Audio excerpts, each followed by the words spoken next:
The rain had been falling all evening, turning the glass walls of Café Lumière into rippling mirrors. Inside, soft jazz hummed under the clinking of cups and murmured conversations. The scent of roasted coffee beans hung thick in the air, mingling with the perfume of flowers from the vase at the corner table. That's where Daniel Cross sat, alone, his eyes glancing at the clock every few seconds. To anyone watching, he looked calm. Tailored suit, crisp white shirt, a subtle luxury watch. But inside, Daniel was nervous in a way he hadn't been in years. He'd handled billion-dollar boardroom deals, mergers that decided the fate of hundreds of employees, but blind dates, those were entirely new territory. His friend Alex had convinced him to try it. "You're always working, man. Just meet someone real. No profiles, no business talk.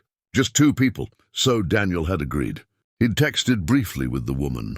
Her name was Lila, a teacher who loved books and rainy days. He liked her already. The idea of meeting someone outside his world of strategy and numbers felt refreshing. The door chimed, and Daniel looked up. A young woman entered, shaking raindrops from her coat. Her hair was damp, framing her face softly. She looked around uncertainly, scanning the tables. Their eyes met. For a moment, Daniel thought, this must be her. She approached slowly. "Hi, are you Daniel?" He smiled, standing politely. "Yes, and you must be Lila." Her expression changed, a flicker of confusion, then hesitation. "Oh," she said softly, "I think there's been a mistake." Daniel tilted his head slightly, unsure what she meant. She bit her lip, awkward but kind. "I'm not the girl you were supposed to meet," she said finally, her voice gentle but clear. "I think someone mixed up the tables. I'm waiting for someone else. A friend set me up too." For a heartbeat, they both stood in the strange air of misunderstanding. Daniel felt a pang of disappointment, but he smiled anyway. "Ah, I see. Well, I suppose the rain decided we should meet first." She laughed, surprised at his warmth. "It seems so." "Then," Daniel said, gesturing toward the seat, "would it be terribly wrong if we still had a cup of coffee? At least until the correct people arrive." She hesitated, but his voice was kind, not pushy. "All right," she said softly. "Just coffee." They sat. The conversation began awkwardly, as most accidental ones do. She told him her name, Emily, not Lila. She was an assistant at a small publishing company, editing manuscripts and proofing stories written by dreamers who couldn't afford to give up yet. Daniel listened, genuinely curious. She was nothing like the people he usually met. No talk of stocks or trends or positioning. She talked about words, feelings, and why some stories deserve to exist, even if they never sold a single copy. "You really love your work," he said. She smiled. "It's not glamorous, but I help people find their voice. That's something." Outside, the rain softened. Time slipped by unnoticed. And somewhere between shared stories about their favorite books and the worst bosses they ever had, something shifted. The conversation stopped being an accident. When Emily's phone buzzed, she glanced at it and frowned. "That's strange," she said. "My date cancelled. He said he got stuck in traffic and went home." Daniel smiled faintly. "Looks like your evening just opened up." She looked up at him.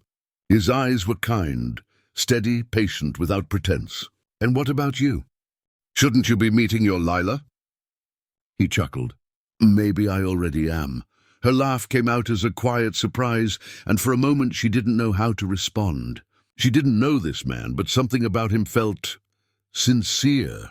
Not polished, not rehearsed, just real. They talked for hours. About life. About how people lose their way chasing what they think success looks like, and how kindness still existed if one bothered to notice. Emily spoke of her mother, who'd raised her alone, teaching her to give more than she took. Daniel told her about the time he almost gave up his business because he couldn't stand watching good people burn out for profit margins. At one point, Emily asked quietly, "What do you do, Daniel?" He paused. Normally, this was where he'd say it proudly. CEO of Cross Innovations. Forbes cover, investor, leader.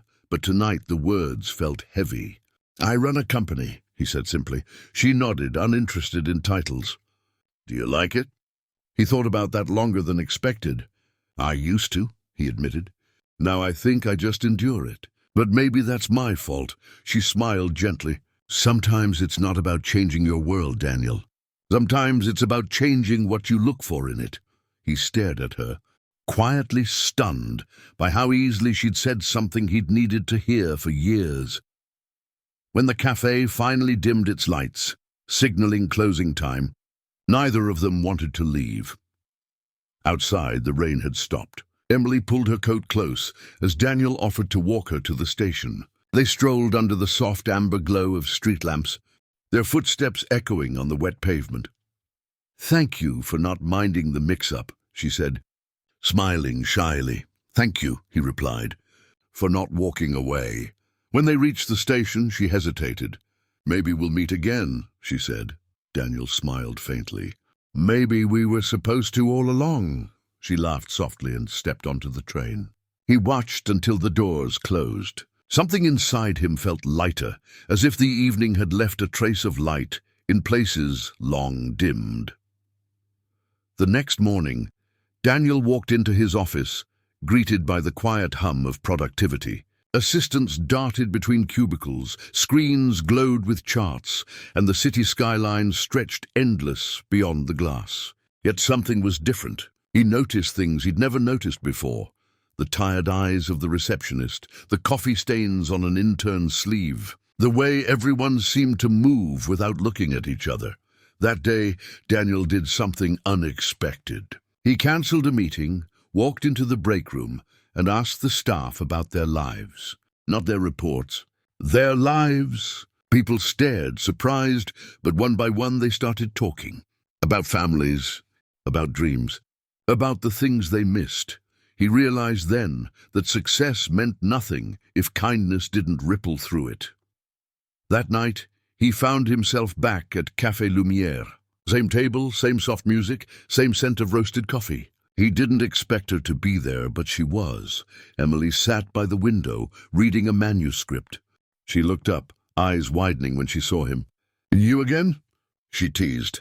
He smiled. "I heard this cafe sometimes mixes up people's destinies. Thought I'd take my chances." She laughed, motioning to the chair. "Then you're in luck. I was just editing a story about coincidences." They talked again, easier this time, like old friends. Weeks turned into months. They met often, always under the guise of accidental timing, until neither of them bothered pretending anymore. One evening, Emily invited him to her office. It was small, cluttered with stacks of paper, but it felt alive. She handed him a folder. "You might like this," she said. "It's a children's book, about a lonely inventor who builds machines to make people smile." He read it, touched by its simplicity. "Did you write this?" She shrugged, smiling. "Maybe." He looked at her differently then, not as someone he'd met by chance, but as someone who'd quietly rewritten his life. Over time, Daniel changed his company. He launched programs to fund small creative projects, mentoring startups that wanted to help rather than exploit. Emily helped him start a foundation that gave grants to young writers. The city began to whisper about the kind CEO who cared more about hearts than profits.